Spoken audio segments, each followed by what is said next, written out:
time, the evolving pandemic has heightened the need for contactless payment and mobile wallets. Marqeta, a payment processor and card issuer, is capitalizing on the opportunity by giving Google Pay users a new way to buy stuff.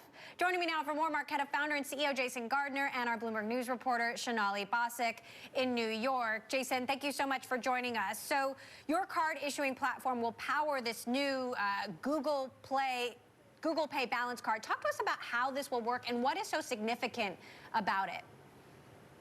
Well, thank you for having me. And as we've seen, the tokenization of payment cards, the ability to generate these cards virtually and drop them into Google Pay or Apple Pay or Samsung Pay has really accelerated over the last year and a half. And our partnership with Google allows Google users to spend outside of the Google ecosystem. So to generate these cards, drop them into Google Pay and spend anywhere Google Pay is accepted. So, huge news in the fintech space today with Square buying Afterpay, and I'm curious what you make of all of this consolidation. Well, first, they're two founder-led companies that build beautiful experiences for consumers. They also happen to be both Marqeta customers, both shining examples of modern card issuing. And we see where not only does every company want to become a fintech company, but there's many flavors of fintech that we're finding where companies are really combining in this Square buying Afterpay. And I can't wait to see what they do together. Buy now, pay later started in Europe. It's now a movement in the US. We've seen Cash App grow significantly as part of Square. So let's see the beautiful experience that they can create together as a combined entity. I have so many curiosities about how this plays out and how this changes the credit underwriting, I'm losing my words today, credit underwriting landscape. But you work with so many of these companies, from Square to Google to even Goldman Sachs. And honestly, I'm really curious, Jason, as to what type of company wins at the end of the day. Is it a fintech company? Is it a big tech company? Or is it a traditional Wall Street company that ends up winning this game? The best experience wins. The companies that build the best experience, they listen to their consumers and businesses, depending on which flavor of what they're trying to build. But we've seen where companies like Goldman Sachs, a 160-year-old bank, reinventing themselves. We've seen companies like Afterpay and Buy Now, Pay Later, or the Cash App, and adding a card to the Cash App, which happened in the beginning of 17, has really transformed banking.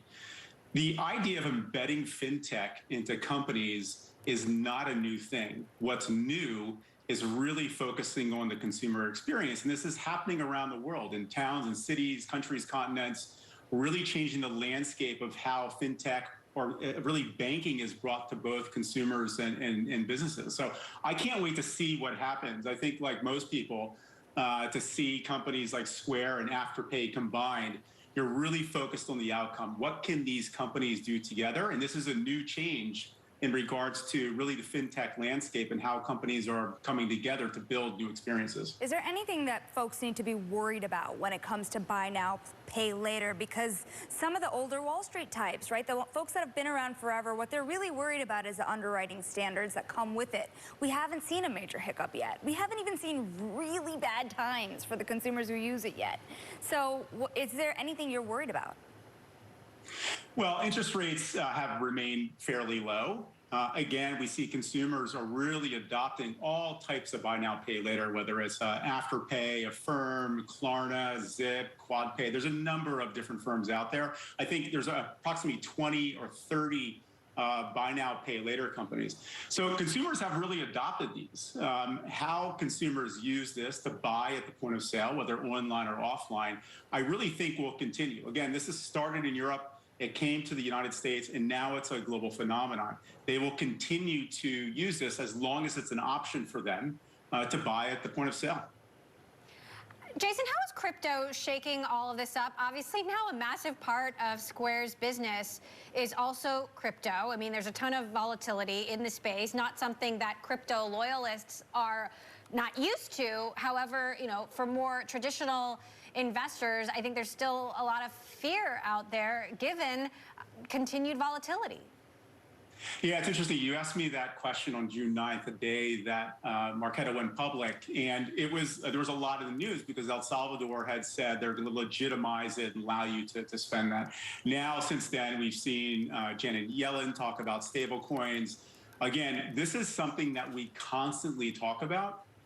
In every country in the world is trying to figure out what we're going to do with it. I think right now we're just in the context of how do we regulate? I think regulation is good. I think it brings legitimacy to currencies, especially in the crypto world. We see consumers beginning to use it, whether it's crypto rewards as part of credit card products or prepaid products. We obviously seen, as you mentioned, Square getting into the game, the ability to buy crypto and spend crypto.